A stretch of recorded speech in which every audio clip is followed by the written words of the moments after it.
is up, hotties? Welcome back to another episode of Stay Hot. I'm Blaiden Kirk, joined as always by my two favorite co-hosts of all time, Matthew Spawnhour and Theo Ash. The NFL draft is over. We're here to recap it, but we're going to break it up into two parts. We're going to talk about every single team. Today we're going to hit the NFC, and then in our next episode we will hit the AFC. But before we get into that, Matt, Theo, how are you guys doing on this beautiful Sunday afternoon? I've been pretty good. I am currently in an abandoned apartment quarantining because I'm sick, but I'm feeling better. I'm still contagious though, I think. So I don't want to go interact with society, but I think I'm starting to go a little stir crazy in here. I think I would like to get out of quarantining and have some human interaction here soon. I've just been thinking about the draft and thinking about football for too long. It's kind of our summertime. It's kind of like the first day of summer too, where I'm like, it's all, I mean, kind of done, not really done, but after the draft is over, it's kind of a moment to exhale. Yeah. I went and played golf this morning, and I got a little sunburnt. I've actually played a couple of rounds of golf here recently, and I got even more sunburnt, and I got blisters on my hand. But outside of that, it's just embarrassing to be sunburnt, which sucks. Like, we should normalize. I know normalize is like 2 years past being something we should be saying. That word became lame a long time ago, but I'd like for us to normalize being sunburnt for at least the next couple of days. Normalize being sunburned. I won't be normalizing being sunburned, but y'all stay safe. Fair enough. However, I do very much want to talk about some of these drafts. I think this was a particularly exciting draft. I don't know if that's recency The draft is bias always or exciting. whatever. I But I thought this one maybe, dude, it's just the Penix pick. You don't get a pick quite like that every single year. I think that's fair to say. Yeah.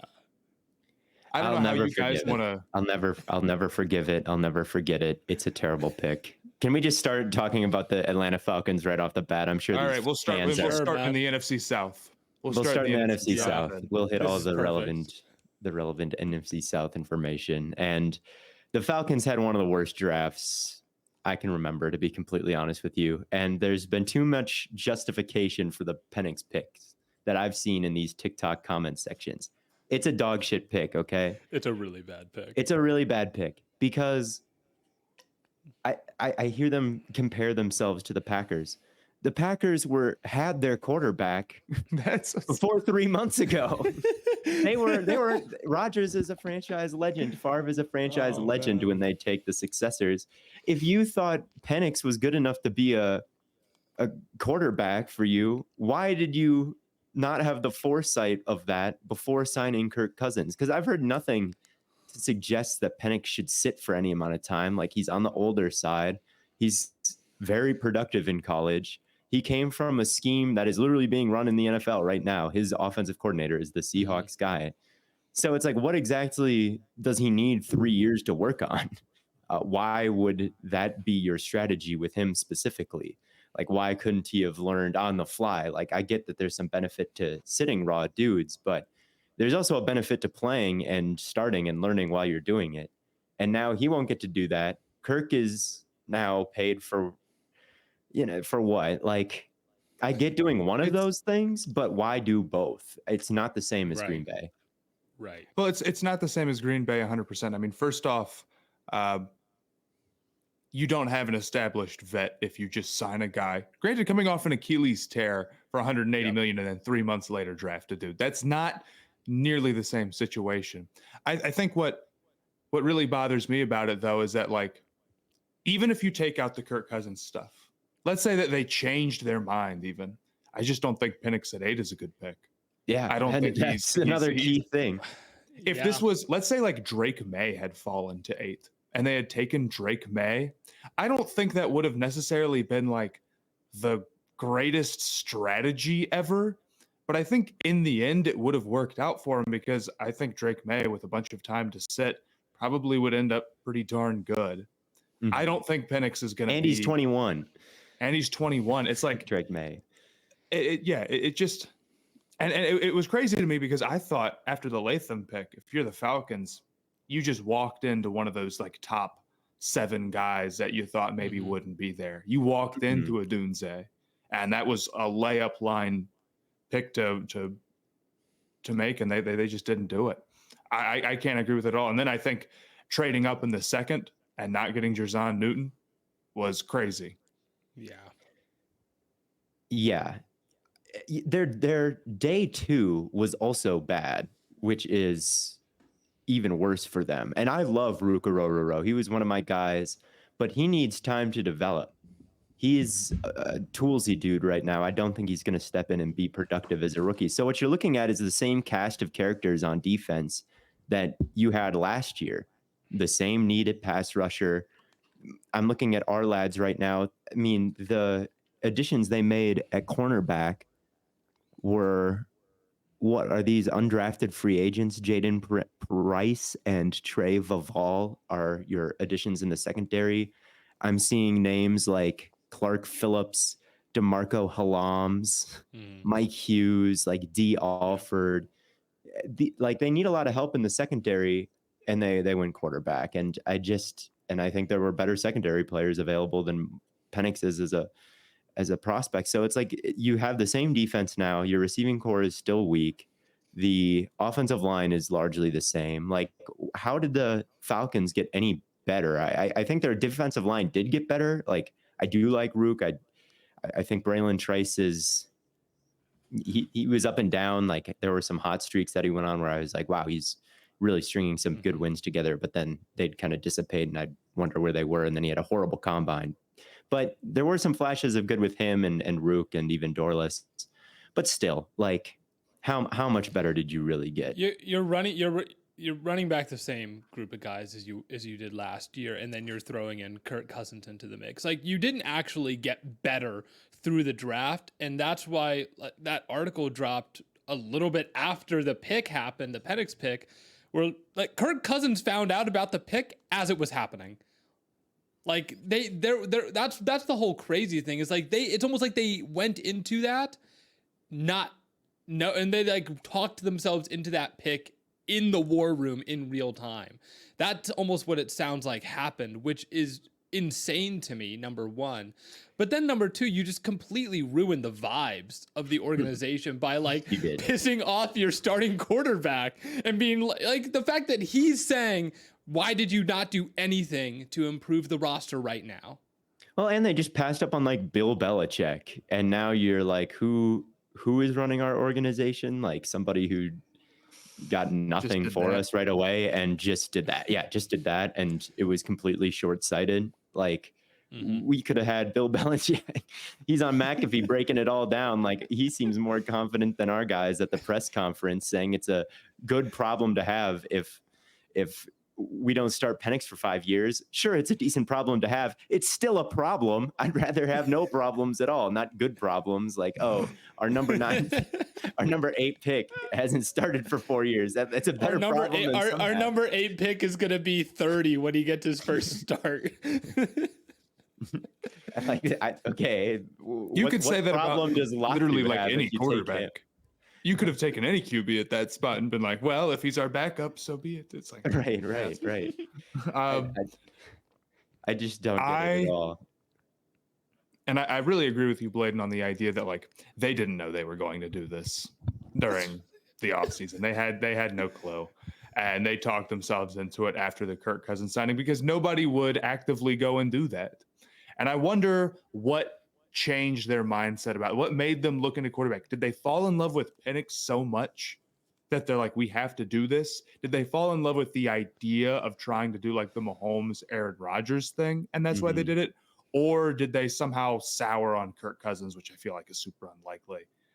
It's probably a mix of the first two things where they like saw some Stafford and Penix and maybe that's true. I get this isn't even really a projection on where Penix is going. It just is a mismanagement of an offseason because Penix doesn't need this much time to sit. It doesn't make sense. So, yeah, I can't defend what they did. I don't think anyone is really trying to outside of I think people trying to be different on social media. I can't find many analysts. I'm sure some will start to come around. Yeah, it's just mostly I just can't people in make heads or like tails of TikTok it. comment sections and Instagram comment sections. Yeah, and just on top, actually, it's gonna work out. and I just can't get over like not getting any better in the secondary either. That's the other thing when I'm looking at these additions. It's like you really kept that group the exact same, and spammed these interior defensive linemen, and just gross vibes coming out of Atlanta. Not drafting a single DB is crazy. Not a single one. Yeah. But I mean, I think they probably had the worst draft of any team. Yeah, definitely. I think Penix might end up being all right. And probably a lot of this will come down to like how he turns out, of course. Even if the process is kind of wonky, if he can be solid, it can be okay. But yeah, I would have taken Adunze pretty easily. Yeah, I mean, and even with Penix, like he's a fine prospect, but like you said earlier, Matt, like maybe he ends up okay. But the hit rate on older quarterbacks is pretty abysmal outside of Joe Burrow. I think the odds are kind of stacked against him. And let's move on though. I don't want to talk about it. Why the let's move on. Screwed this up too much because everybody already knows that.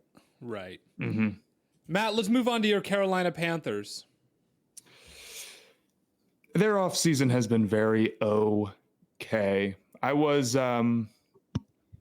debating. I tweeted out. Is it fair to say that this is a make or break year for Bryce Young?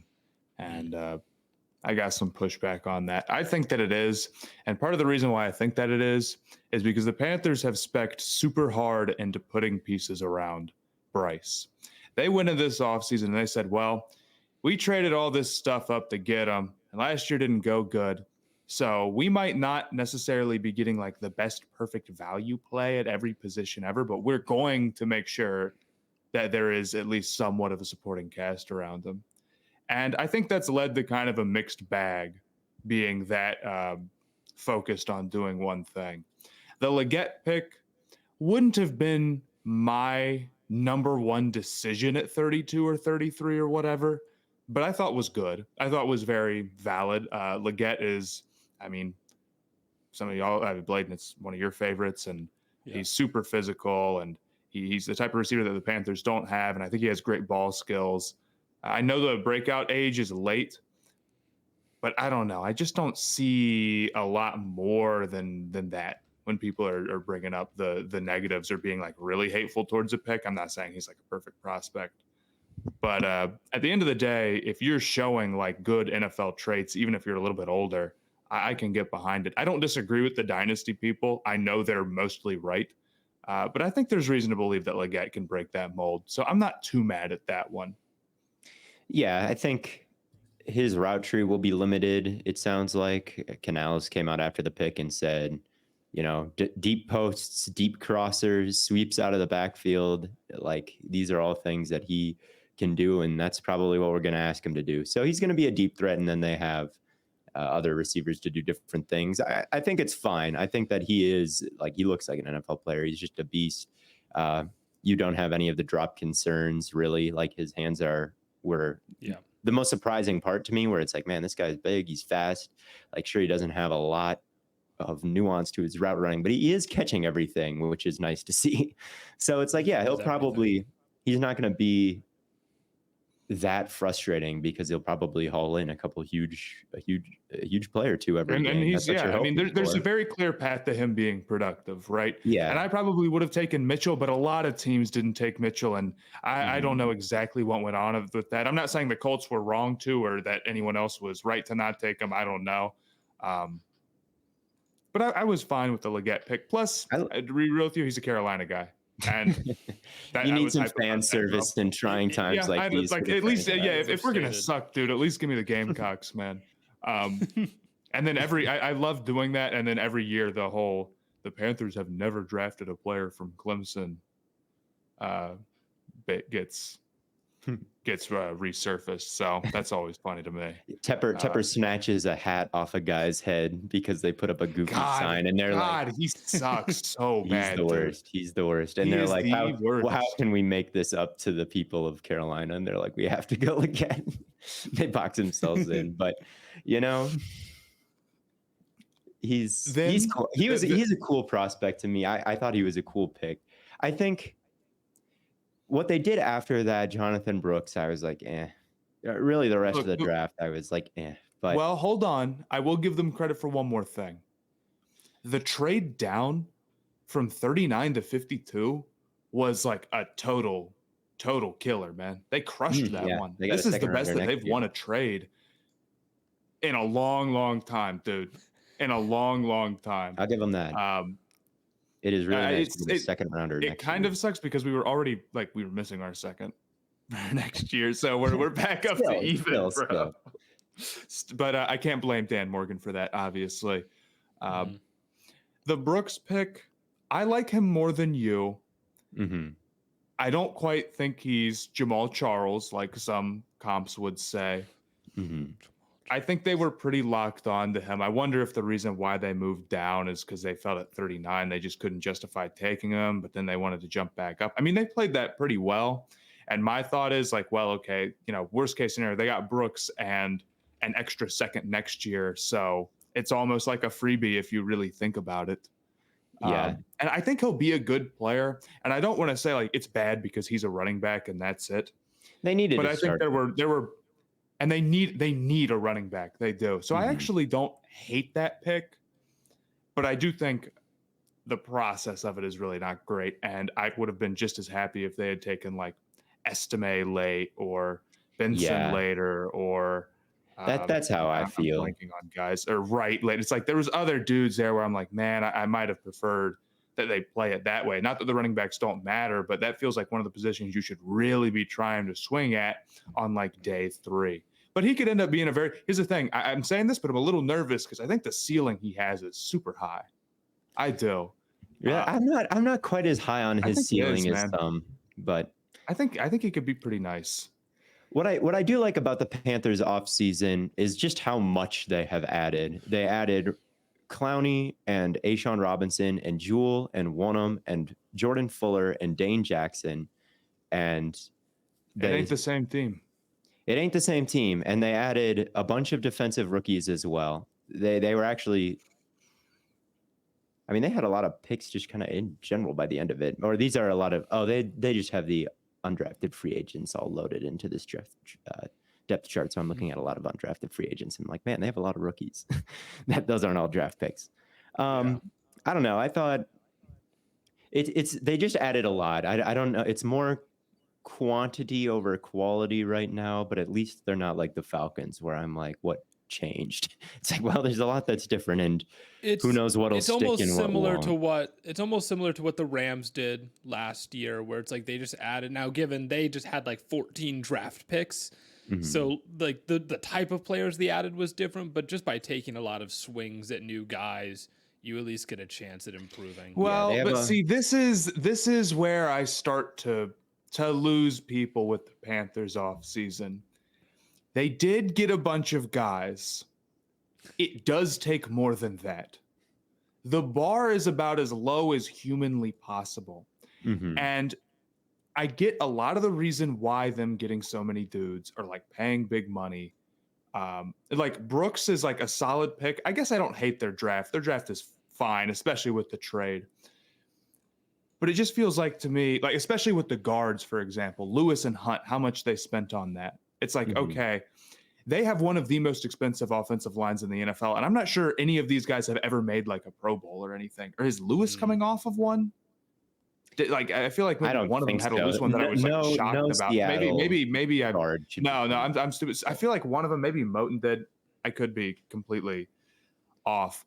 But it's like, that's really not good process. But I understand it on the one condition that it's all for Bryce. And we need to figure out if Bryce is good because he's our number 1 overall pick quarterback and he's our investment. And that's fine.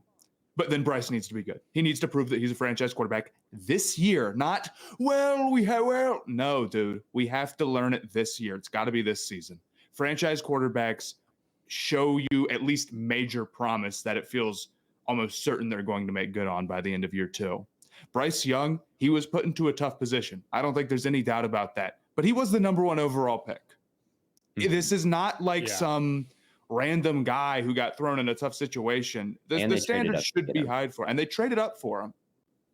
Again, the situation sucks, but if the Panthers have done all of this work to make his situation better and ignored maybe spending a little bit extra on this, or maybe not getting the best possible value in the draft, to put more pieces around him, that's fine.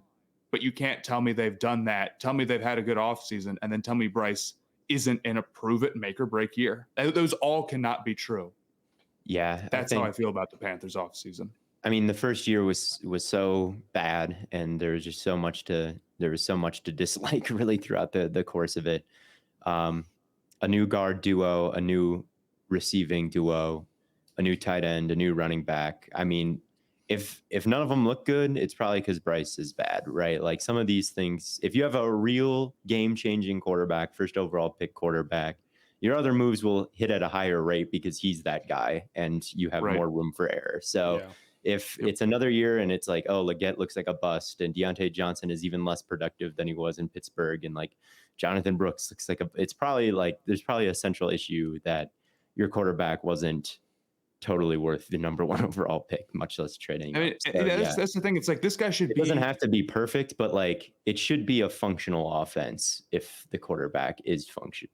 And that's what I'm asking for. This should be a functional, solid offense. And the thing is that like I kind of think the offensive line can be pretty good. I have some concerns, but I think pretty good. And I think their weapons are probably still not like that great unless Leggett is like a major grand slam hit. But I get he could be pretty. If he's pretty good, they're solid.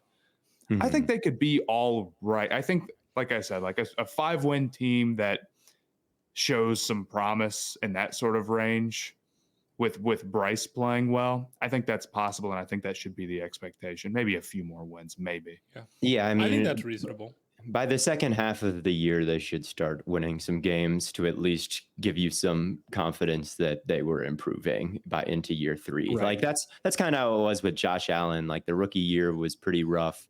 The second, the rookie year was historically rough for Josh Allen, and then the second year was bad, but they did make the playoffs. He had that game where he threw a Hail Mary to a fullback and like tried to lateral it. If you remember, this was before Josh really broke out. But by the end of that season, he was playing. It was better. Like, okay, there was a little bit of an improvement. And it's like, that's kind of the track that you want Bryce to be on, where, who knows the moves they make throughout the course of the season. We'll see what happens with injury. But by the end, and same thing with Jordan Love this year, right? It wasn't pretty to begin with the young offense, but then by the end, you started to see some promise. Same thing with Justin Fields, even. He was a disaster his rookie year. By the end of his second season, there was a little bit more reason for hope. So, yeah, that's the track that you hope Bryce Young can show, and it's a perfectly reasonable expectation after the draft, I think. Yeah.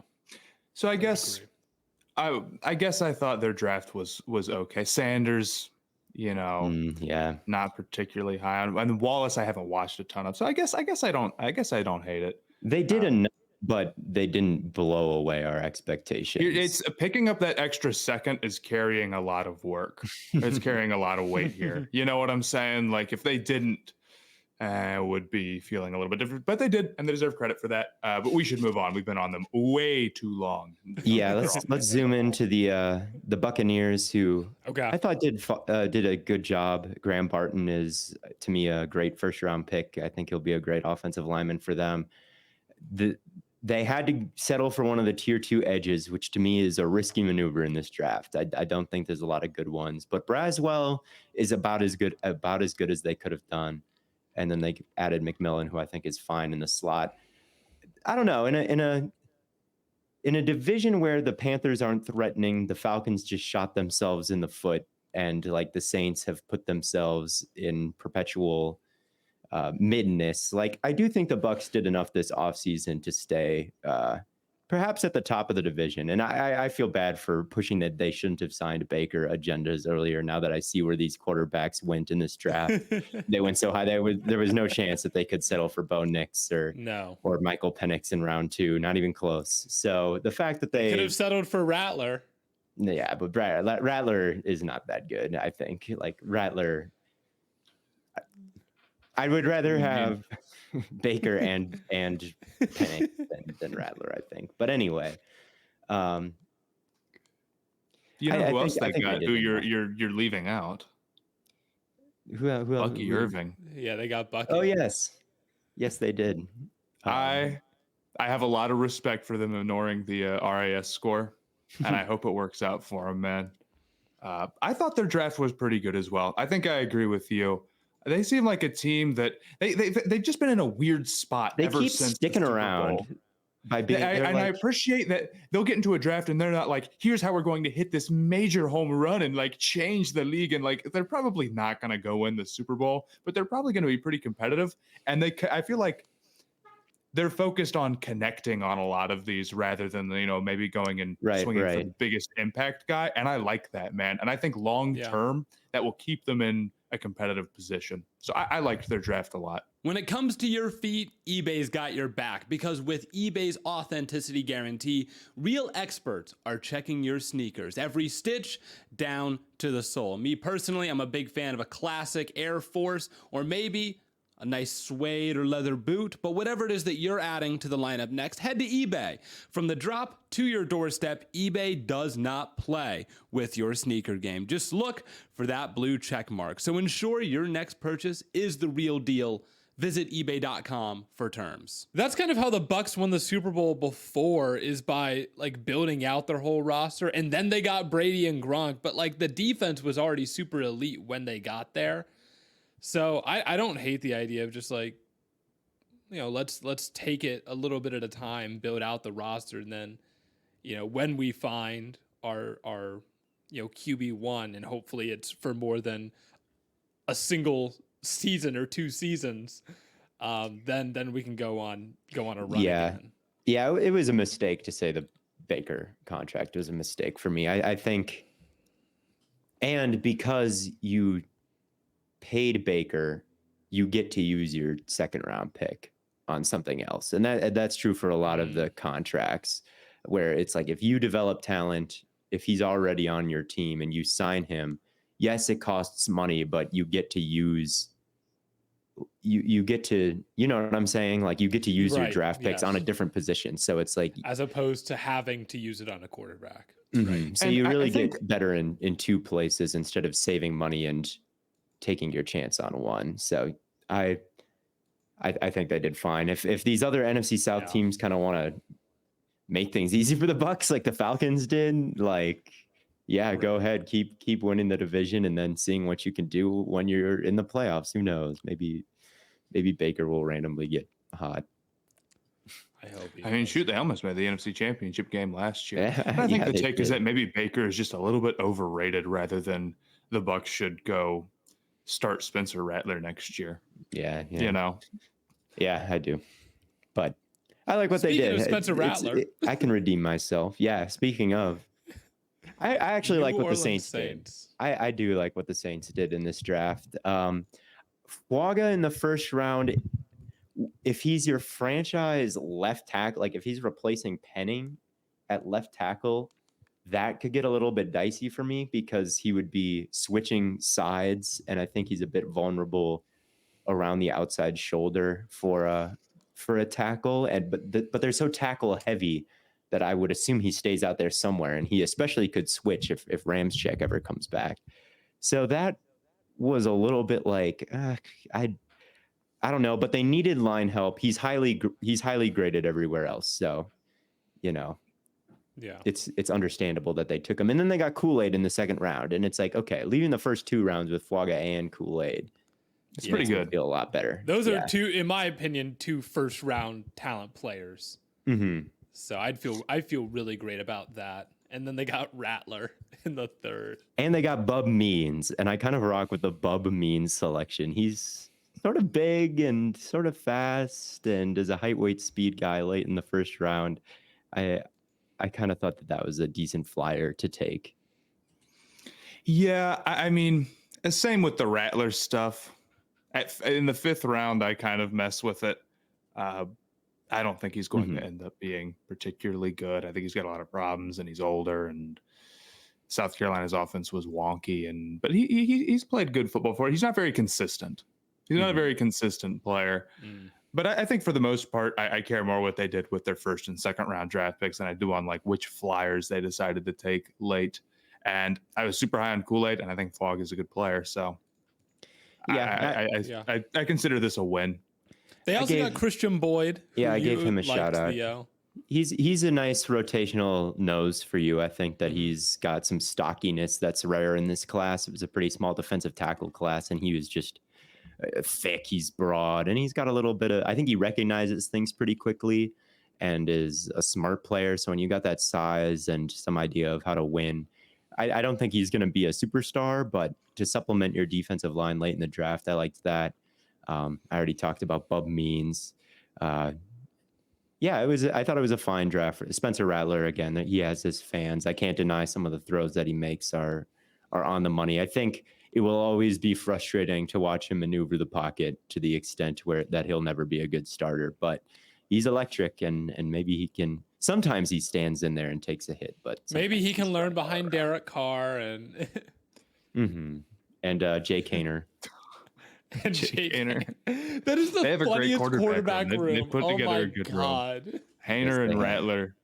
Nathan Peterman and Kellen Mond are the other two. You're kidding, dude. That's a heck of a Kellen Mond, Spencer Rattler, Jay Kaner 3-way battle. Oh my God. Peter, you're forgetting Peterman. They're looking for the next Taysom. They're looking for the next Taysom Hill. That's what they're doing. Yeah, this is the vision. He'll come in and play more quarterback than all of them. So he kind of counts is in their quarterback room. I don't think this team is particularly dangerous, but I can't say that they had a bad draft. Although, Fuaga, it does make me raise a bit of an eyebrow if he stays at left tackle. I don't know if that's guaranteed to go great, but I think he's a good lineman. Yeah. Well, let's move on from the South, and let's take a look at the NFC North. We should probably start with the Chicago Bears. They did have the 1st and 9th overall pick, and just off of those selections alone, I think you could make a strong case that they had one of the best drafts because they got I have a Caleb question Williams for you and guys. Roma Dunze. Go ahead.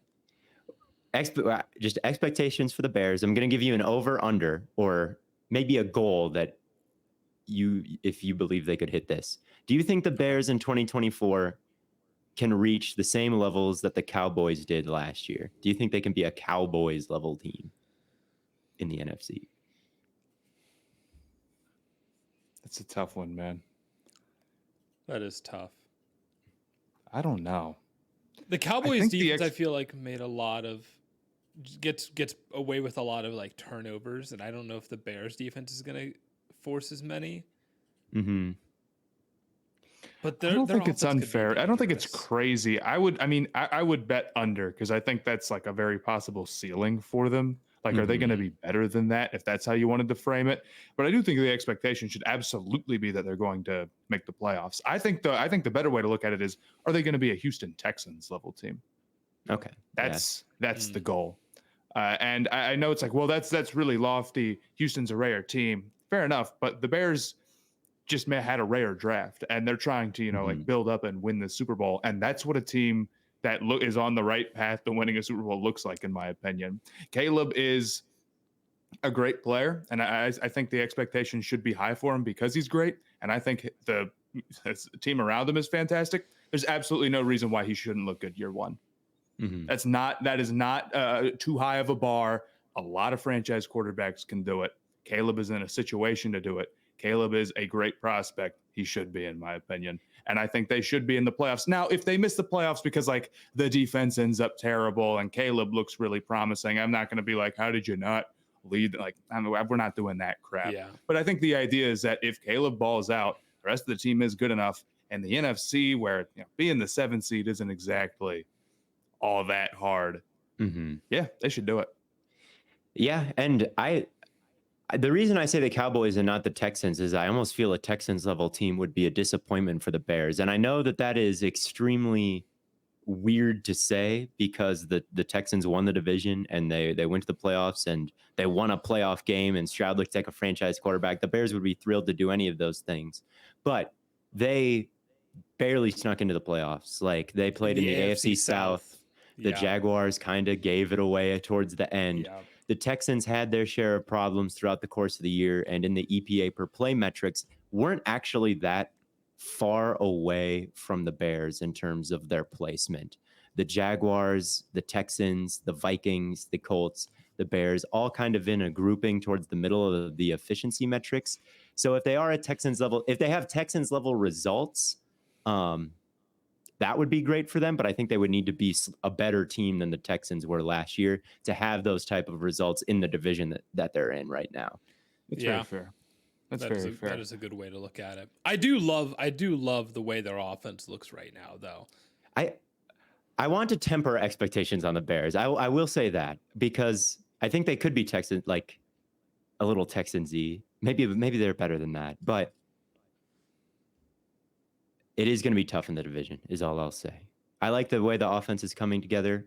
The interior of the offensive line is a bit of a dice roll. They're doing it at center again. They haven't invested much there. And then their defensive ceiling makes me raise an eyebrow. It was really, really good at the end of last year. I'm looking at it now. We got DeMarcus Walker, Andrew Billings, Garvin Dexter, Montez Sweat, Austin Booker, Byron Cowart, Zach Pickens, Khalid Kareem as their pass rush. Like there are better units, I think, than that. Their secondary will have to take a big leap, I think, for their defense to be super elite this year, but it could happen. They've got Jalen and they've got Tyreek Stevenson, who is really coming on strong. I think that their defense looks solid. I do wonder about if the defense will be a carrying type of unit. We haven't said a damn thing about their draft. You're right. We haven't spoken. Yeah, I mean, we can at some point later in the year we can definitely have a discussion about what their expectations could be. But are you saying you want to redo this segment? Not necessarily. No, I was saying not necessarily. It's just more of a discussion about. We've also, and I also did that for the Panthers. I just am wondering, like they made the two picks at the beginning, which were home runs. Yes. Obviously, Rome and Caleb were home runs. The rest we'll see. They took the punter in the 4th round, and then the Yale tackle. I don't think will play much, but he was interesting. So their draft was good because they got the top 2 guys, and they got Booker. Which was. I thought they had nice a good draft. I thought so the too. Iowa punter is like, okay, whatever. I don't care. Yeah, you get 2 home run picks in the 1st round. You can't really ask much more than that. That should have been a Hall of Famer they picked there. Maybe it will be at punter. But like, I'm not. It's a small draft.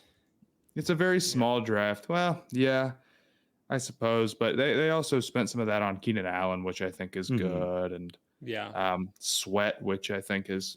Yeah, they spent this second on Sweat. Exactly, and that's where my brain goes like right to their overall team build, and not even talking about their draft. It goes like right to what are their expectations, because that's what this is really about. Is like they had the roster for a number 1 overall pick. That was the high end juice that they got. It's like how far is that going to take them? The picks, the Yale guy, I couldn't find Yale all 22 in the pre-draft process, so I don't know that much about him, to be honest, and he probably won't matter that much to the 2024 Bears. So I don't think he was a bad pick, but just like ignoring him for now, it really is like how far will those first 2 take them? And I think there's going to be a lot of very, very a lot of people high on the Bears, and I think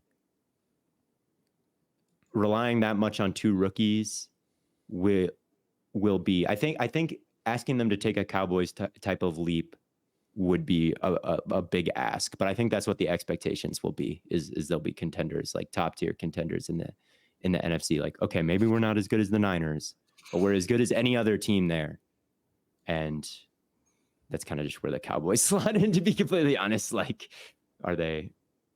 And that's a team that's ahead of a lot of the NFC North teams statistically. So it's like, can they get to that level to get ahead of Detroit or Green Bay? I don't think the expectation is going to be that they just will be better than Detroit and Green Bay. You don't think so? No. I follow too many Packers fans that retweet Bears hype into my timeline. Then I think. Yeah, isn't Brett Coleman a Bears fan? No, he's a Texans fan. Is he? Oh. I just feel like on NFL Twitter, people are like, "Oh my god, the Bears! I'm stupidly high on them. They're gonna win the North. They're here. They've arrived." And it's like, maybe they have, but I think they need a little bit more time, even though they just hit on the two big building blocks that they need. Yeah, I don't know. I think it's fair, but it's hard. I don't want to conceptualize expectations too much right now. Mm-hmm. I would rather focus on process for now. I'm scared of them though, as a Packers fan. I'll say that. I think eventually they'll get there. I just think like because their draft class was small and their free agent class was like swift. I guess they got Keenan, but yeah, I don't know. And Eberflus remained their head coach. I was like, okay, are they about to make a huge leap, or are they just about to make a huge leap? I guess was my worry. I'm like, are they like instantly amazing, or will it take a little bit of time? And I think it'll take like a little bit of time, but maybe I'm just coping. Yeah. Green Bay. Let's talk about the Green Bay Packers. They did fine. I liked their strategy. They had a ton of picks, and they saw safety, and they saw linebacker, and they saw offensive line, and they said, let's just address our key needs. We'll let the wide receiver room cook another year. We'll let the defensive line room cook another year, and we'll see what we can get. If we take 3 safeties, one of them's bound to be good. If we can take 2 linebackers, we'll probably get at least one good starter from that. If we'll see where Morgan can fit in. Like, it's just about competition. It's about getting better. It's about shooting a lot of shots and seeing what hits at certain positions. And in some years those positions have changed. It was wide receiver at one point. This year it's no wide receiver. They've moved on to someone else. If the safety room works out like the wide receiver room does, that'll be great. I'm glad that they got so many shots at the basket there, or I don't know what the equivalent is, but I just thought that I liked their quantity, and I liked that they focused on the positions that they needed, and it'll come down to how much Jordan Love develops. They've done a good job putting pieces around him. Yeah. They did draft Kalen King though, so ruins the whole thing. They love to do that. They love to take guys who had better 2022s than 2023s, or the year before, better 2021 than 2022. If someone stock is low because of a bad season, but it was higher the year before, they like guys like that. That Hopper, their Mizzou linebacker, is kind of like that as well. Jaden Reed was like that as well. So that explains why they took Kalen King in the 7th round. I like their draft. I don't have too much to say about it. They're not going to look drastically different, but if they can find a starter at safety and find a starter at linebacker, that would go a long way for them. So simple as that. I think I agree. I don't have much more to say about it than what you just did. Yeah, they're trying to make it 2011 again when they won that Super Bowl. Like, it was a really deep receiver room. It was like Jennings and Driver and Jordy was there, and Cabo. This was the year after. And James Jones. It was like, maybe there's not a superstar there, but there were like 5 guys who were good. The offensive line was good. They already have the big pieces there. Mm-hmm. It's like they've already got sort of like their game changers. Unless they were going to draft a big time receiver, there wasn't going to be somebody where it changes your outlook a ton, but it's the dudes they needed to fill out the roster. I agree. Yeah, and they don't like to take big swings. Like, they're just never the team to, I feel like, make the move that gets everybody super excited in the first round. It's just always adding depth, and the thing that concerns me with the Packers is, like, will they have a top 15 player in the league or something like that? Will they Will they have the high end talent, like the all pros needed to win the Super Bowl? And they don't really focus on those kinds of big trades or big acquisitions, or they didn't like trade up in this class for Fautanu or something like that people would have found, that I would have found sexy, or even going for Graham Barton. It's like, it's Jordan Morgan, it's Lucas Van Ness last year. It's just always kind of filling in competition and getting size and letting seeing how far the quarterback can take you, really. So I didn't mind what they did. I thought it was pretty solid and fits their brand. Well, we've got two more teams in this division. We could take a look at the Detroit Lions, friends of the show, Matthew Spawnhours. Are they enemies of the show in some of our cases? Oh, they made that video about you, Theo. That was pretty tragic. But in the first, they were able to get Terrion Arnold. The corners took a pretty deep fall, which I felt was kind of unexpected for me. But it was interesting to see just kind of how low the league was on the corners. And Arnold was the second one off the board at 24. And then they went back-to-back corners, and they took Rakestraw in the second. You needed to get some corners. That's definitely where the biggest weakness of the Lions team has been. It's just been their overall secondary. And if they can get that fixed, because they have Hutch, who's been, really, really good for them. If they can get good in the secondary, they can be a really dangerous team. I feel like that's the main thing holding them back right now. Yeah, they were super aggressive addressing the secondary this offseason, and probably rightfully so. I think they've just taken so many swings at this that they're going to be able to find a few guys that they can put on the field. Arnold, I liked a decent amount. I was kind of a hater earlier, and we watched some more of them. It's like, all right, yeah, I get it. I think at 24, he's not a bad pick at all. I think the top 10 hype was too much for me. He's not the corner I would have taken at 24, but that doesn't make him a bad pick. I think if you look at the draft, like, this was my guy's number one, or this was number one on my board, and my team didn't take that guy specifically, and you're never going to be happy. Yeah, I haven't seen that. Go ahead, Matt. Go ahead. It was the same kind of idea with me for the Eagles, and we'll talk about them like later, but like taking Mitchell, and I was like, well, I would have taken a few guys over Mitchell, but I think at the pick they got him at compared to his hype, I feel like that's pretty reasonable value. Yeah. Mitchell, I feel a little bit. Arnold, I like a little bit more than Mitchell is what I'll say. I agree. And I know you really like the Wingo pick, Theo. I did want to bring up to you. Lad went basically in the first round. Basically in the first round. Basically a first rounder. And Fair Wingo enough. basically went undrafted. Horrible. The league made a horrible mistake, and that's why, the Lions have had a lot more success than the Chargers have. Is they make the better decisions, and all right, they get the steals. And if you want to turn this into Harbaugh is such a dummy for making that move, no. I'll let it slide.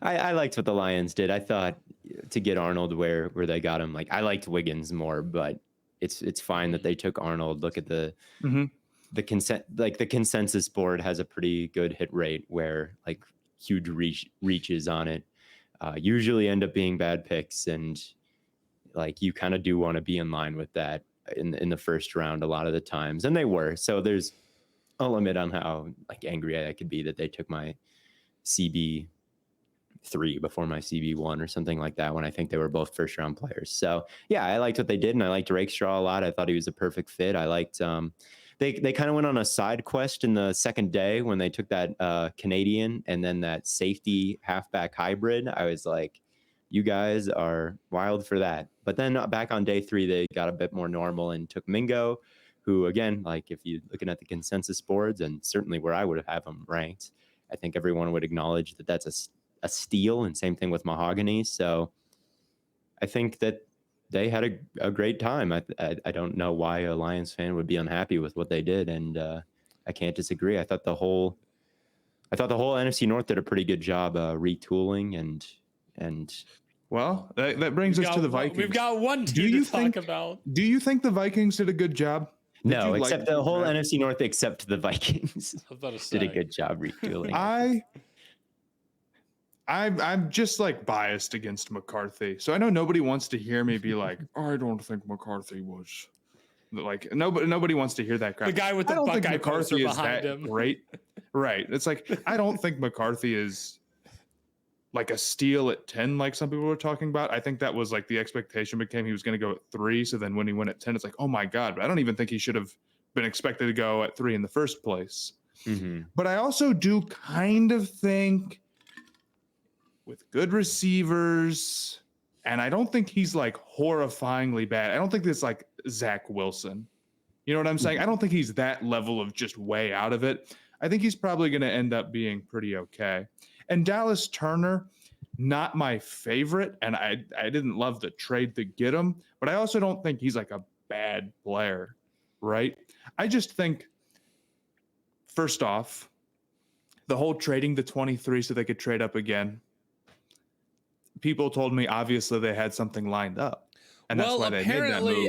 And weren't they one of the teams that was making calls for Herbert? Well, maybe they did have something lined up, but it fell through. But it just doesn't make it like, why would you make it unless you wanted to actually use it? I don't know. Yeah. I don't blame them for moving up to 23. How could they not predict that the draft would go Daniels, May, Caleb in some order with the teams at the top of the draft? Like none of them had a quarterback.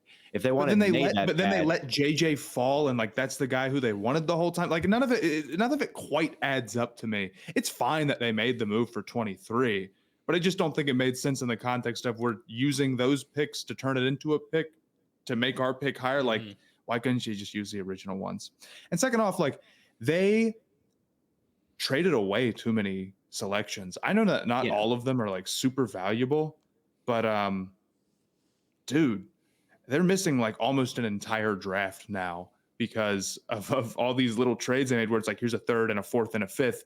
And the common thinking now, the top teams, they want as many swings as possible. They think it's volume over value. It's quantity over quality, right? Mm-hmm. Mm-hmm. And I tend to agree. And I think the Vikings totally played the opposite of that to an insane level. Like they've really limited themselves. So where I think it could end up good if McCarthy and Turner are good, you won't care. And it's kind of like the Texans last year.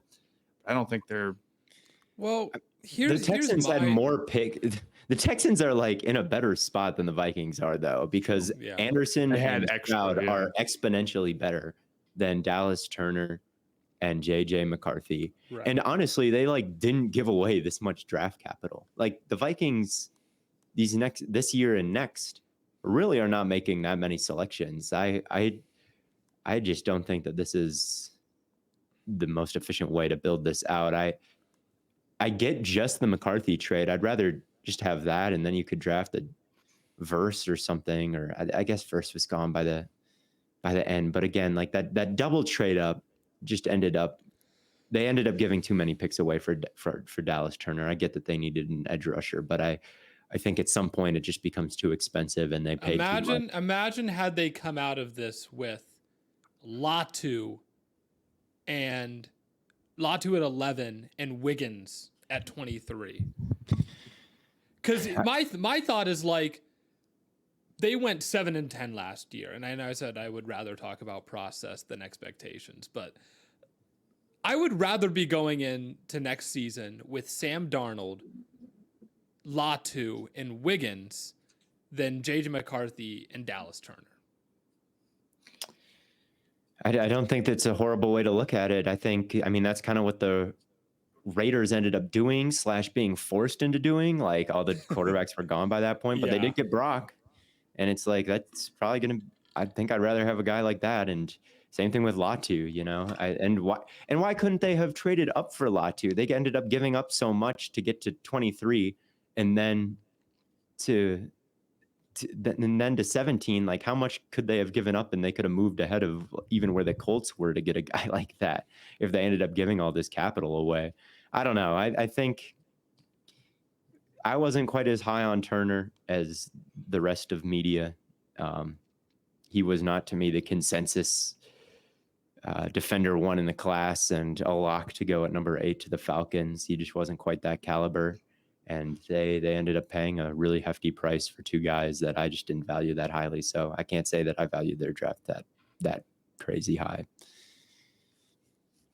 But they were big positions of need, edge and quarterback. So if we're wrong and they do hit, they can have a big impact. So that's what you're hoping for if you're a Vikings fan, is that. But like you said, like it's if they're doing the Texans thing, like McCarthy is not Stroud. Yeah. Turner is not Anderson. Like just straight 1-to-1. I think they're going to find that these 2 picks have less juice than they're probably hoping for. But hey, would be my guess, but I would probably agree. But let's move on from the NFC North. We've done these North, South. Let's move on to the NFC East. We talked a little bit about the corners with the Lions. The Eagles also got 2 corners. They took Quinion Mitchell in the first, and they got Cooper DeJean in the second. And man, after the first time when they took Mitchell, my initial reaction was like disappointment. I'm like, well, I would rather have had Wiggins or Cooper or Kool-Aid at that, but then they ended up getting Cooper anyway. So it's almost like what the Lions did last year when we're like, well, if you actually flip the draft, I actually like it.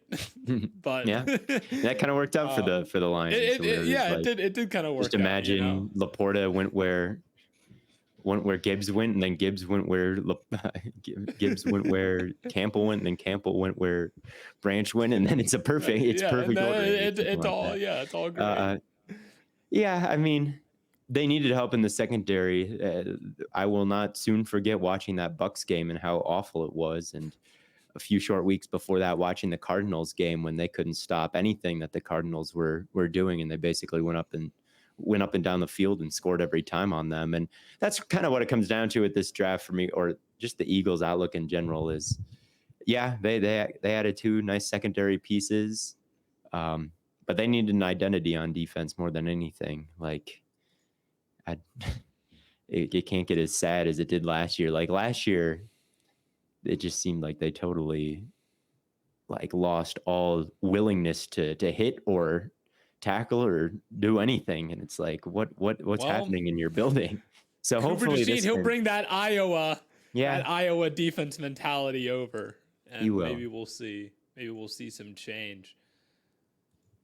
Yeah, I mean, I thought they needed to add some athleticism and some youth into the secondary, and they did a good job doing that. Mitchell, I mean, we have our questions about how the Toledo stuff translates to the NFL, but I don't think he's a bad player or a bad prospect, and I got to give him a lot of credit. I mean, he did what probably anybody with his skill set would do in the MAC. And Cooper DeJean, I mean, there's some questions, but I feel like they have the flexibility to play him a few different spots. And I think he's the type of guy who's been successful at a lot of things. So I'm guessing you're going to be able to find a spot for him. And in the second, it's a lot different than, maybe top 10 or 10 to 15 range where he was getting mocked. So yeah, I'm a fan of it.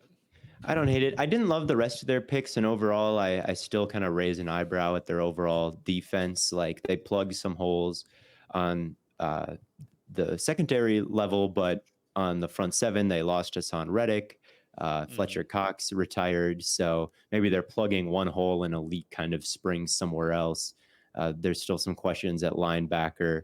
They just ended on such a horrible note that it's like you kind of got to show it to me that you guys can rekindle what you had in 2022.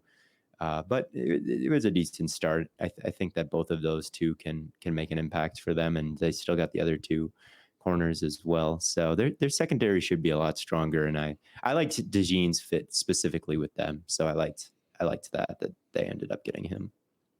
Yeah, I think that'll work out really well. They did get Johnny Wilson from Florida State. Yeah, I don't know how much that moves you. I like it in the 6th round.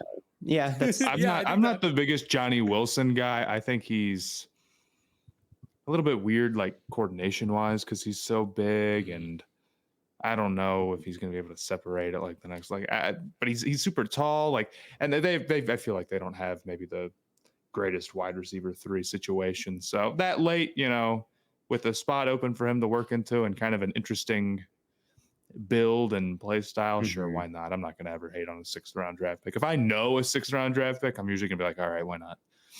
Yeah, exactly. It's like he has the major drop issue and is kind of a tweener, right? But for a 6th round pick, it's like he's at least interesting enough that he moves that way at that size that it's and he moves well. It's just sometimes I wonder any... about the route running and the hands. Yeah. So it was a fine day for them. They didn't take my favorite corners, but they did take 2 that everybody else liked. They took my favorite, and they took like my corner 1 and my corner 5. So I'm kind of, I feel weird about it. But let's move on to Washington. With the 2nd overall pick, they took Jaden Daniels instead of Drake May, which I think we're all in pretty consensus disagreement of. But I feel like the rest of their draft was actually pretty good. They got Johnny Newton. They got Ben Sinnott, which, Theo, you're a pretty big fan of at tight end, if I'm not mistaken. I actually don't love him in that scheme specifically. Like, okay, is he going to be a downfield threat for Kingsbury all the time? I liked him more as like an H-back fullback type, and I don't know if Kingsbury is going to use him quite like that. You liked him as a 49er more. Yeah, I did. I liked him as like a used check mold piece, and I think they're just going to use him as, I don't know. It'll be interesting because are they planning a big position change for him or a role change for him, or is Kingsbury going to make a different offense than maybe I think? I think that isn't the best scheme fit in the draft, but he was a tight end that people rated highly. There is some nice things about him that would make him a good fullback to me, and perhaps a good tight end in Washington. And yeah, they had a ton of picks on day 2. They had 5. So anytime you get that type of quantity, you should make some good selections. And Johnny Newton especially was a home run. Yeah, Newton was particularly good. We've beaten the Daniels May thing. We don't need to talk about that. Think about it. If you feel like Daniels is good and is going to be their guy, then it's really great. And if you feel like not, then I'm guessing the rest of the draft probably wouldn't make up for missing on the franchise quarterback. So it almost starts and ends with there. But Newton in the 2nd is pretty nuts. Yeah, it's pretty nuts. That's insane value. That's almost like, to me, like Brian Branch value that the Lions got last year. I would wonder if it's even better. It might be. It might be. They also got Luke McCaffrey in the 3rd, which I think is kind of cool. You really like Luke McCaffrey. I have no opinion on him other than like what we saw at the scene of the Senior Bowl stuff, and I thought he was like pretty nuanced there and had good hands. So it's whatever. I'll have to check to see if Caddy's. No. I can respect that. I'm not trying to. I mean, I'm not even necessarily against McCaffrey for the same reasons, where it's like kind of all we saw of him was at the Senior Bowl. So it's like, I don't really know what to think about him. I like the Sandra still pickup. I think that he's a good corner. You don't really know what to expect from him if you're going to be playing a bunch of like press man coverage, but he's got good movement skills and he can make a couple plays over the course of the game that can really turn the tide. Like, he's a big hitter. He is very savvy in zone and can jump things. Like, there's just going to be a few moments where you throw it and Sandra still is like going to break on it, and whatever happens in the next 1 second will decide the game. Either he's going to lay a big hit, or he's a little bit small. So sometimes, like in the Alabama game, he missed some big tackles as well. And in those, but I think overall he kind of makes those pivotal plays more than he misses them, and can be a really nice player for you. I think that he was a really nice player for a Michigan defense. And if we don't like JJ McCarthy, and I'm not a huge like Roman Wilson fan, like some of these Michigan guys have to be good. And in my opinion, Sanders still is one of the guys who was the most impressive when I watched Michigan. Their offensive line is good too. Mm-hmm. You guys on the offensive line. But yeah, I think that they did get, I mean, they got a lot better this offseason in general. Like Jaden, I think they made a mistake. I'm not going to talk about it, but kind of the same deal with the Panthers. It's like if you're that bad, you've got to change a lot. And for the Washington Commanders, it's a lot of new faces. I wish they could have done more at edge. They're going into it with Doris Armstrong and Cleveland Farrell and Dante Fowler, which is fine. It's not great. Yeah, it's not great. It's not going to be a strength for them. So maybe I would have liked to have seen like the Luke McCaffrey pick been an edge, but like I said, it was kind of a tough edge draft. So it's understandable. I thought what they did wasn't acceptable because I would have taken May, but everything else looked fine to me, and I loved the Newton pick. Yeah. Let's move on to the Cowboys. They had a draft that makes it a little hard for me to feel like they're going to be wildly different next year. I think that's the take. Tyler Guyton is a great athlete, but does not feel like he is ready to be a starting tackle in the NFL or anything. Nealand is also sort of a project guy. We talked about how we're not a huge fan of the tier 2 edges. I think it's going to be more of the same for Dallas, honestly. That was my initial reaction.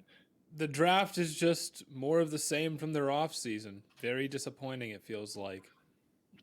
Yeah, I mean, I didn't think they had a bad draft, but yeah, you look at the roster and it's like, okay, if they didn't get it done in past years, well, what's to say it's going to be that way this year? But it wasn't a bad draft in terms of value. I think that Tyler Guyton is a bit of a project, but towards the end of the first round, it was a worthy project to take on. I think in a place like Dallas, he could develop next to Tyler Smith. And I like that they're keeping Tyler Smith at guard then, most likely, I'd assume. Guyton left tackle, Smith left guard, Martin right guard, Steele right tackle, and then maybe find Cooper Beebe at center, maybe. Something like that. That's probably what I would hope for, to keep Tyler Smith inside because he had such a great season there. But I think it's fine. I think I didn't really disagree with many of their selections. I liked Kalen Carson. Nealand is, I guess, yeah, maybe I'm holding them to too high of a standard. Like, turn this thing around with this one draft class. Yeah, and it's like exactly. Connect on a lot, and maybe you won't. I Nealand do think is Guyton and Nealand, I'm just not like, they weren't my guys. I guess they were kind of like, I don't necessarily hate them or anything, but I think it's just hard to see. I just think it's hard to see.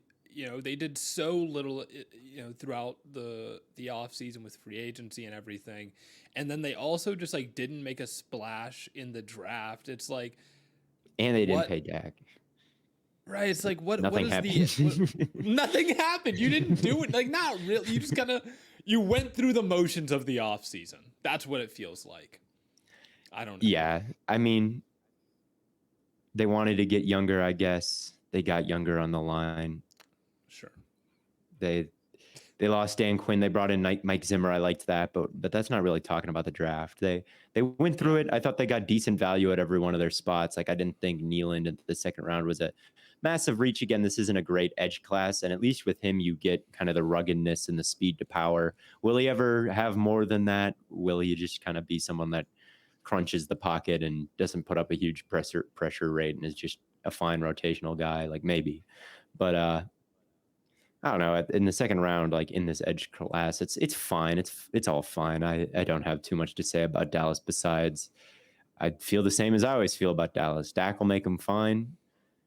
Micah will make their defense fine, and they'll be contending for the playoffs in the NFC, and then they'll lose. That's this draft did not change that. I'm done buying in to the Dallas Cowboys. I'm done. All right, I did it like 3 years in a row. I'm never doing it again until they prove otherwise. But we've got one more team in this division, the New York Football Giants. They were able to get Malik Neighbors at 6. Because the Chargers did not go wide receiver at 5. Pretty muddy pick by them there. I mean, I'm a fan of them not going quarterback. I've been thinking the entire time, like, what the hell would have happened if they did go quarterback? What would Denver have done? because I had some people tell me it's like, well, they had to go QB. Denver didn't have a choice. It's like, okay, well, was that going to Rattler at 12th overall if the Giants went quarterback? Like, I really wanted them to see how it played out looking back on it, right? Because Atlanta going quarterback was such a surprise. But I'm very glad that they didn't. I don't think that anybody was worth the 6th overall pick. And I don't know what the price was with the Patriots for trading up for May, but my guess is the Patriots probably just wanted to take May and only were leaving it on the table for the sake of, we're not going to say, no, you can't offer me a ridiculous trade package. Yeah. What if Justin Jefferson comes onto the table on draft?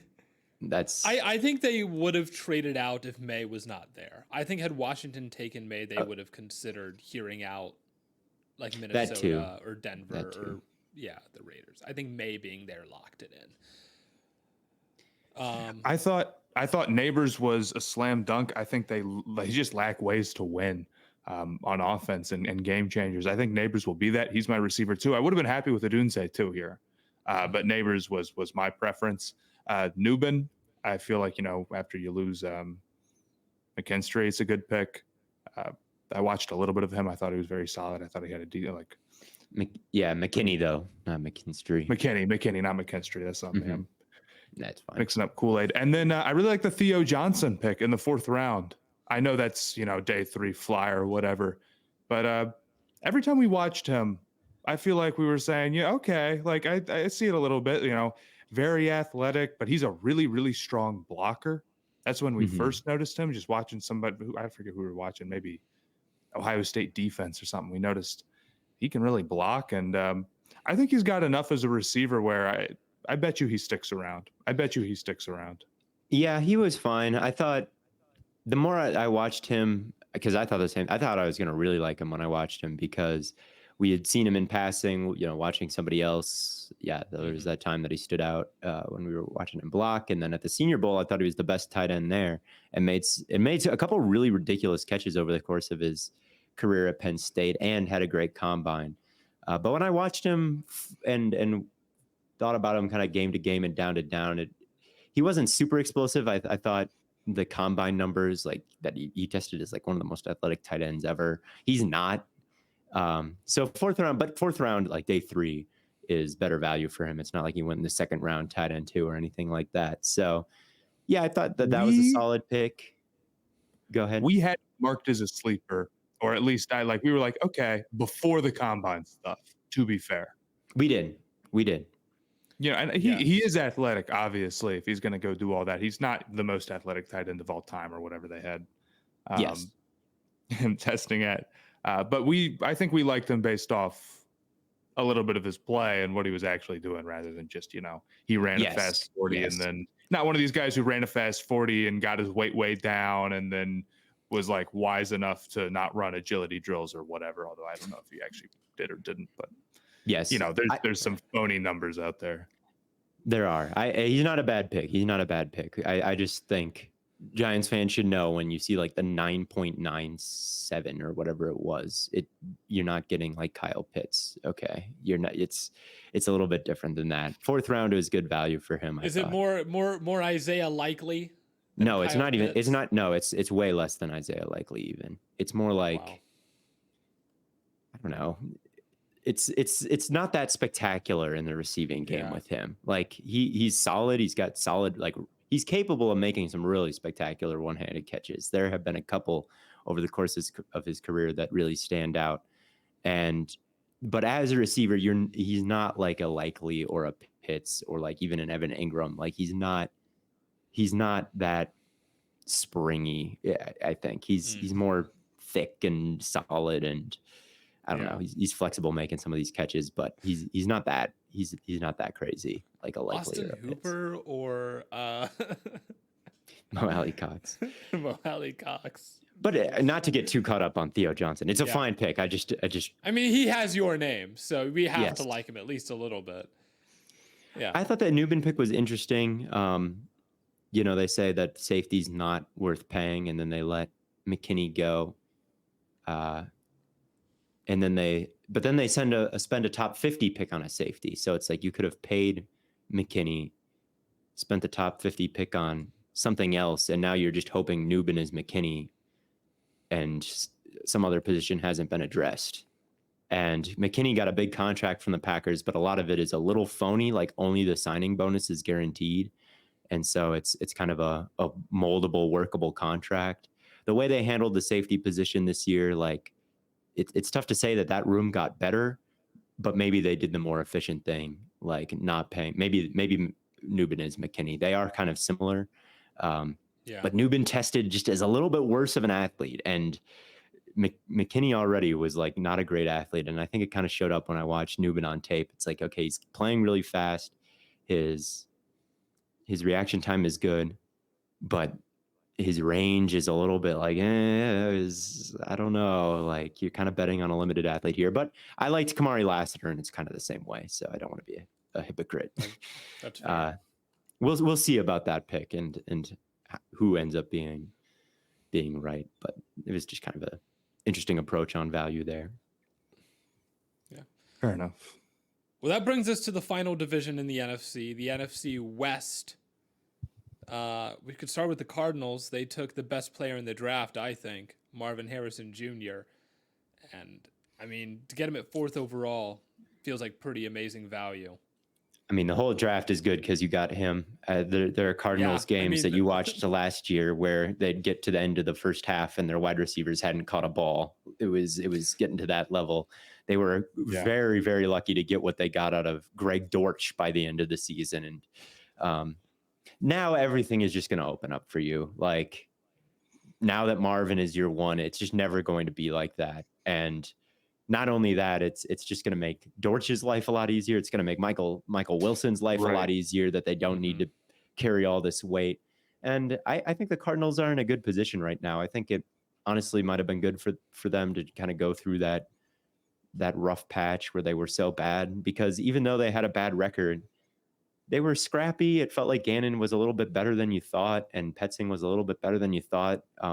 James Conner had like a second team All-Pro type of season, and Kyler was playing pretty well within the structure of that offense. And now you're adding a weapon like this. I feel pretty good about that.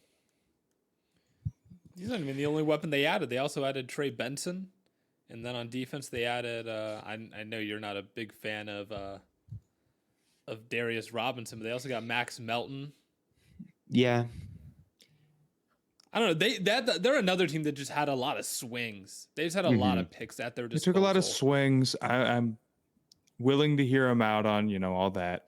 I didn't think they did super awesome outside of Marvin Harrison Jr.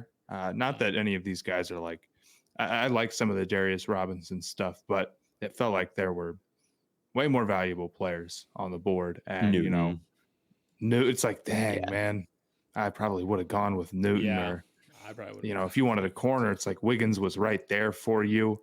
I'm not going to say it was bad. I don't think those players are necessarily bad, but I think the gap between like who they picked and like how valuable I thought the guys left on the board was just a little bit too big for me. But again, they got Marv. They're going to be a totally different team. Kyler's going to be there the whole year. And if they connect on a lot of these day 3 and day 2, third round and on swings they took, they'll probably be pretty decent. If they didn't, they probably won't. I thought it was interesting how they prioritized ball hawks in the secondary. Like Max Melton has a lot of production on the ball. He's a bit in that Cowboys mold, maybe that Deron Bland mold. There's a lot of I like about Max Melton. I think that he's springy. I think that he's fluid. I think that he's physical at the line of scrimmage and can bother anybody in man coverage. He's got really long arms. And he had production on the football. He had production blocking punts, but there's a little bit of like gambling to his nature, just kind of freelancing. So we'll see what he can develop into. And then they had, what was the name of the guy at a Texas Tech they got Taylor. It's I can't remember. Dadrian Taylor Demarison, who I haven't watched, but also a lot of production on the ball. Elijah Jones from Boston College, a lot of production on the ball. So like maybe they're not going to be a very consistent secondary, but they're going to be young, they're going to be fast, and they can take the ball away, which I think I'd rather just have Nate Wiggins and then at the Darius Robinson spot. But at least I was like, okay, they have like a vision, and I could see that being annoying that you just like draft all the interceptions leaders or something. So I thought it was fine. I like Tip Ryman too. I think that he was kind of a shocking pick on day 2. I saw the Cardinals tweet it, and everybody was like, "Who?" You look at the stats, and he has like 200 yards. He was compared to Gronk on Mock Draftable. Watch the combine film, and you'll see. And then when you see him blocking, you can kind of tell how athletic he is. So as a developmental tight end, I actually like Tip Ryman a lot. I thought some of it, that's a serious athlete. I was just talking about how Theo Johnson tested really well, but on film, like, didn't really strike me as the craziest athlete like he tested. Tip Ryman tested like a crazy athlete, and when I watched him, I was like, okay, this guy is really looking kind of special as an athlete. But you could only see it in the blocking game. You couldn't really see it in the receiving game. So we'll see how that goes. But I like the swing. I think him and Trey McBride could be really cool. I want to move on to the Rams. Yes. I think the Fisk trade up was really bad. Dude, I think that was I was really stunned when they moved up and that was the play. I wonder, I know they kind of like the guys because of the Hoyt stuff where it's like he's big and they'll like drop him into coverage and they like that he can move. I'm sure they've got some stuff planned up for him. They're going to deploy him in some different ways. And that's probably why they wanted to be so sure to go get him, because there's not a lot of dudes like Fisk with his straight line speed and his size. But I just don't think that he holds up on the inside. And we've talked about this a million times. I don't think he translates a lot of power, and I don't think he has a super deep bag. And they gave up a lot to move up to get him. And they didn't move up that far. And I honestly didn't think that he was like due to come off the board necessarily. The Verse pick, I don't hate. I know you're not as big a fan of it. I like Verse pretty good. I agree about the bench stuff, but I think I think he can still win as a power rusher. And we were starting to get maybe a little run on the edge going. So I get doing that. But then I also really don't love the Blake Corum pick in the 3rd round, to be real with you. No, neither do I.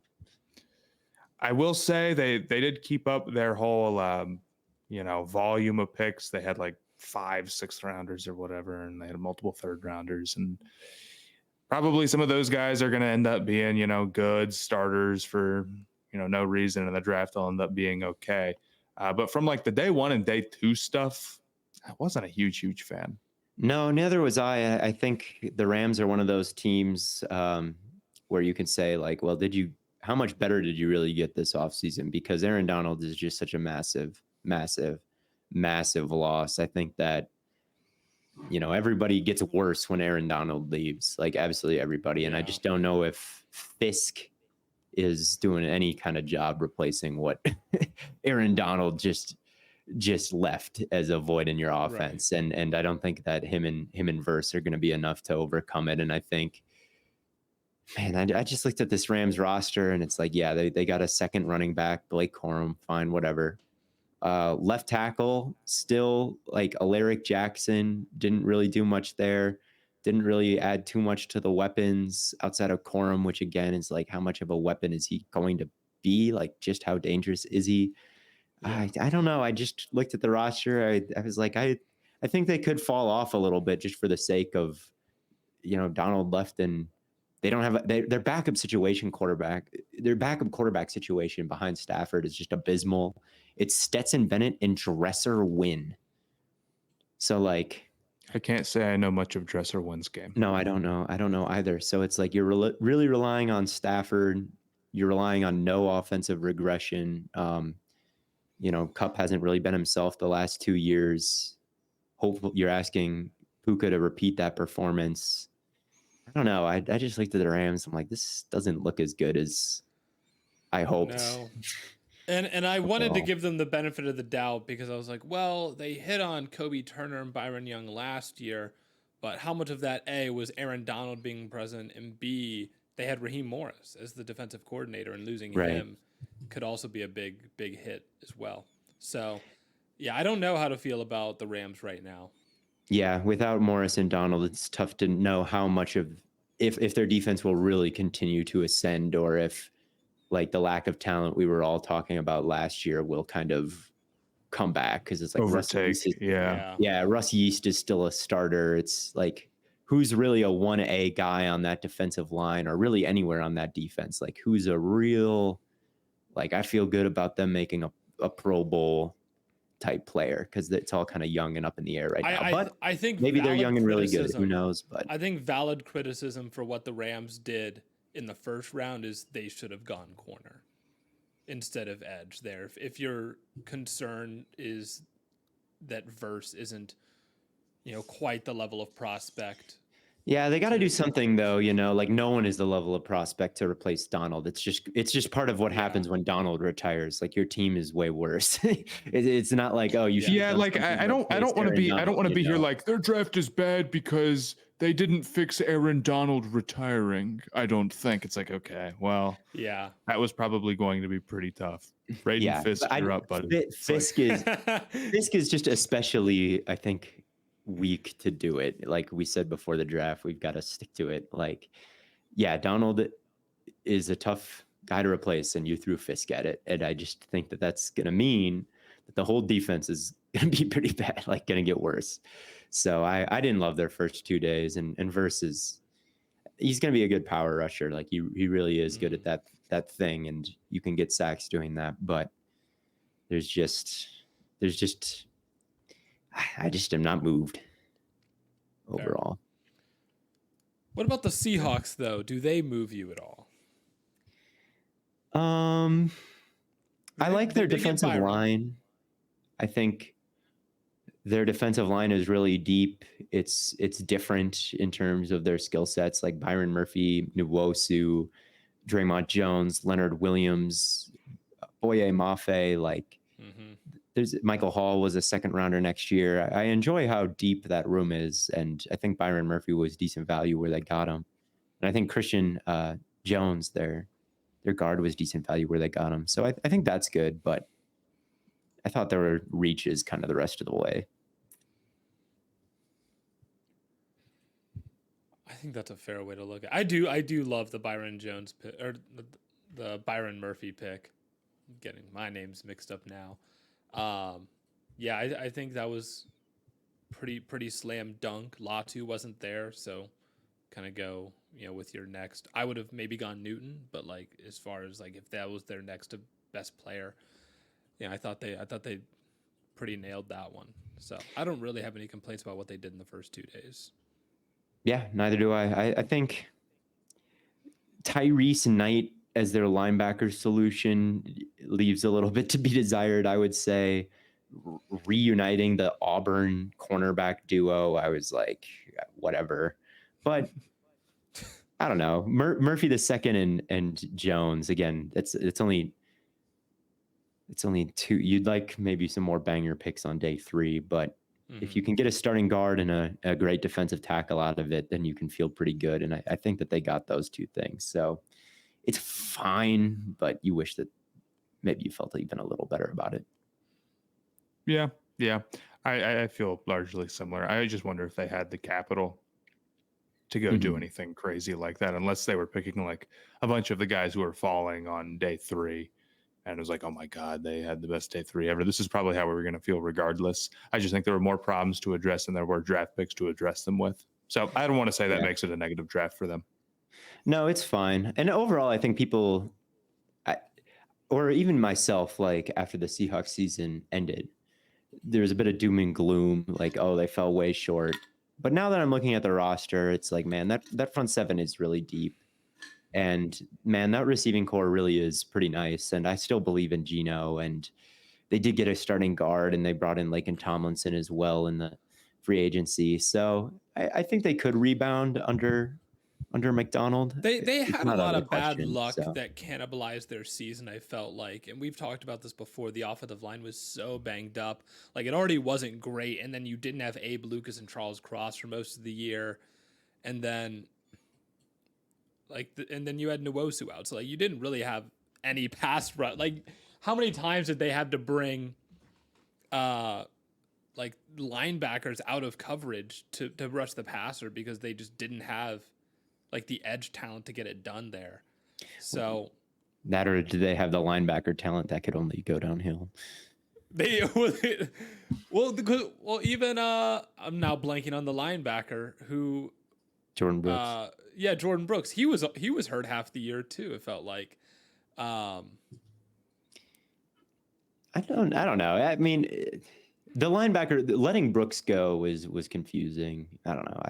I think he's banged up a lot. Like I understand from that perspective. It's just like hard to keep him on the field. And then I felt like a lot of times when he was on the field, they had to use him as a pass rusher because he was effectively their next best pass rusher outside of Mafe. He played 16 games last year.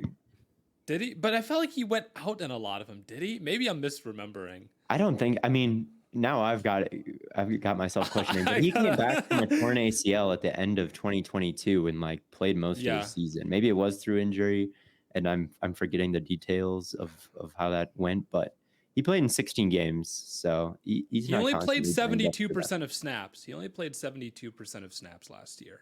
Yeah, I guess I can't remember the intricacies of their linebacker rotations and who went down and came back over the course of the year. There was a good amount of Devin Bush that I seem to remember. That's never good. So whatever. That's the Seahawks.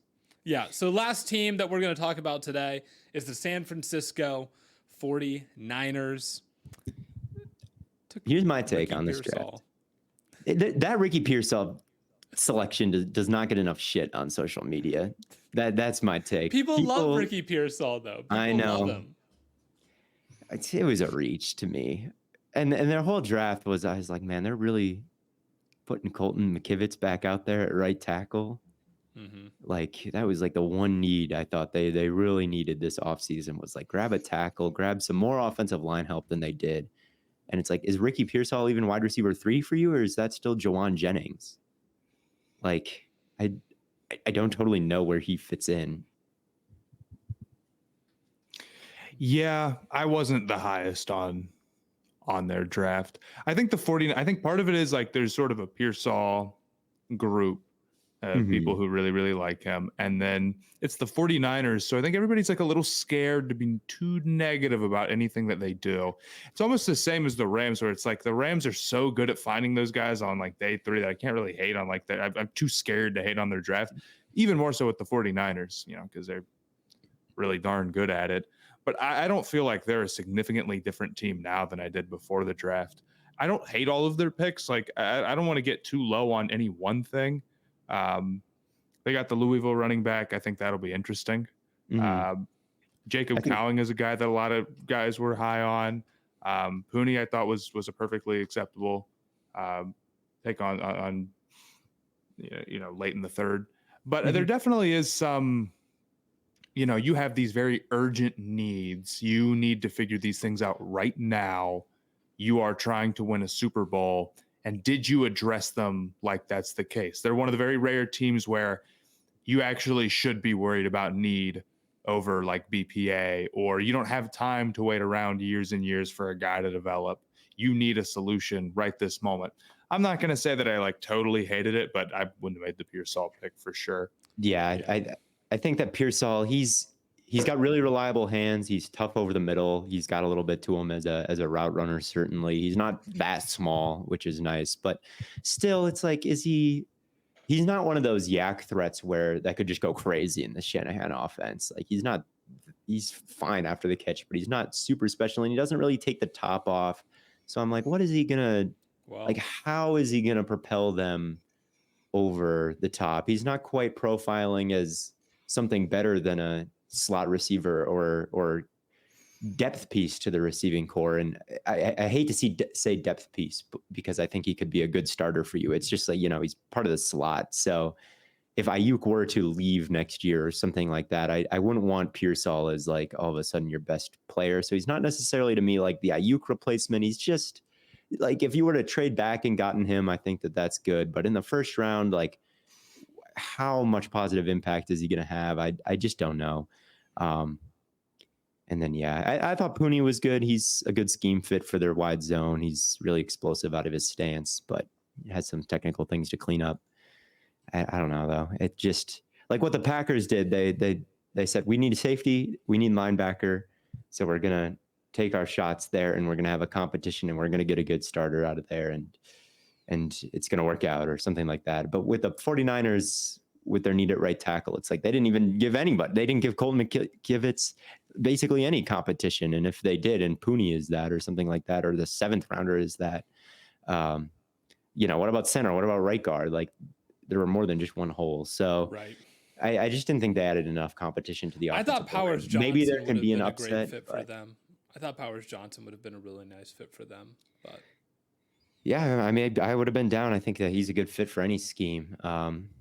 But yeah, I would have liked them to have addressed the offensive line a bit more than they did. So that's my only thing with them. I agree. I think that's their biggest issue right now. It's like outside of Trent Williams, who do you have? But I like Cowing. Cowing's got vertical speed. He can really take the top off. And he's a nice little runner as well with the ball in his hands. I think he's got a little bit more juice as a ball carrier than even Pearsall. So it'll be interesting to see how Kyle Shanahan values that, because I think Cowing with the ball in his hands and his speed, he's kind of nice at that point. And I like his attitude on the field, Cowing. He's small, but like he'll really bring it as a blocker. Same thing with Pearsall, smaller, but he'll sustain like just long enough. And Cowing, plays a little bit bigger than he is. He's still really small, so there's only so far that gets you. But yeah. I kind of like the Cowing pick on day 3. Yeah, I agree. I think that's probably about it. That's the NFC. I do want to talk a little bit about the playoffs at some point, but we're an hour 40 into this, and I'm not only tired, but I'm literally cooked at the moment. I do want to shout out James Harden, though, for having a pretty good performance, as I've been eyeing it for much of this episode. I want him to – I don't need the Clippers to, like, win it all. I'm honestly surprised they've been able to keep it 2-2 with the Kawhi stuff. But I need Harden to be just good enough so I don't have to hear that stupid announcer quote that everybody was hyping up. I've probably brought that up on here 100 times. That makes me so mad. But shout out to him. He had like 35. Love James Harden. Always love James. Shout out. And shout out Jalen Brunson. Yes, and he had 50. I caught the back half of that one. And did he have 50? I saw 45. Well, he had 47. Okay. But you can round up 47. I don't think you can. You can't say, oh, yeah. You know what? You can, but I feel like in the Garden, you have to say you can't round up there. It's like 2. In the Garden. Well, they weren't in the Garden. I'm so stupid. They were in Philadelphia. So he had 47. There's no way to round. He had 55, man. He actually 60. Knicks fans can tell their kids one day that Brunson had 50 until they don't Neuralink it. The brain chip in their brain will be like, shut up, Dad. I'm literally watching his highlights being beamed to my eyes right now, and he only had 47. Direct transmission of his highlights. Yeah, all I'll say about that series is in every single game, it feels like, well, except for the one where Embiid dropped 50 and they won, but in all the Knicks wins, it feels like it's close at the end, and then Embiid kind of loses gas, and Josh Hart like has more dog in him than the entire Sixers team, and the Knicks. I think I have it was a very tough game for Philadelphia today. I mean, they felt like they had to win this one. I agree with Embiid running out of gas. I wonder sometimes, like, he was really, really foul baited today. Like, he was really going for it. I wonder if he was just didn't have it in him at some point. And I don't blame him for that. It's like in the fourth quarter, he like it's just like, dude, he's like fighting as hard as he can out there, man. Yeah. So I'm at the same time, I don't want to be like, he puts up like 0 in the fourth. Like, I'm not going to go out and be like, oh my God, and like, there's definitely like at some point it's just, dang, he really is always hurt in the playoffs. And he's been one of the biggest fallers in the playoffs pretty consistently of this era because of it. Yeah. But man, I wonder what Philadelphia does going forward. It's getting tough, and it's getting I don't think you like. I saw some people saying, "Oh, they should move off of Embiid." I just don't think that you can move off of a guy who is still clearly like he would have won MVP this year if he had stayed healthy. Mm-hmm. Of course, if he'd stayed healthy. Yeah. What do we talk about? But like you just don't get a guy like that all the time. Like, dude, I know Philadelphia has like a pretty good track record, all things considered, of like having all-time great players. You know, they have Embiid and they had Allen Iverson and, you know, the 80s Sixers and all that. But like, I'm a Hornets. Like, dude, we've never had a player even come close to Embiid. And there's other franchises that can say that where it's like they've never had anybody win the MVP or anything or be like, you know, that level of number one, like a top 5 player in the NBA. Maybe it's not that many franchises, but if it is, it's a very, very rare thing. It doesn't happen all the time. It can be another 50 years before you see a dude like that. So you got to be really careful when you give up, especially when it's like, it's not like he's, you know, way past the end of his prime, or it's like he's maybe not quite that level.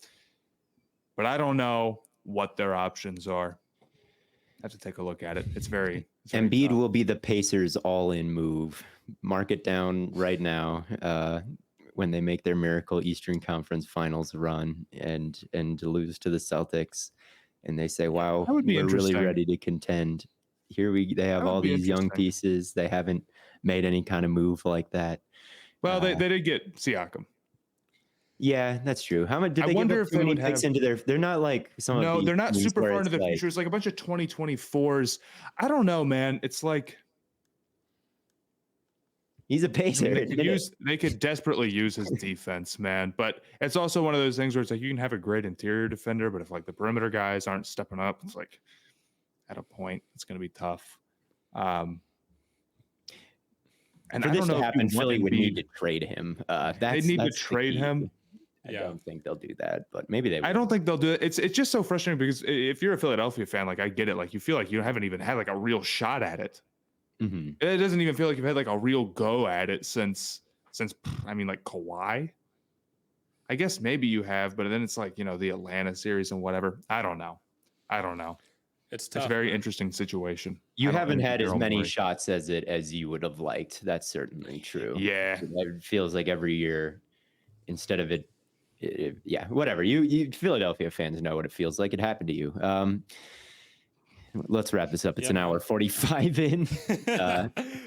Hey, maybe the fans will enjoy it. If you do, let us know. If you hate us for it, don't let us know. But thank you all so much for tuning in.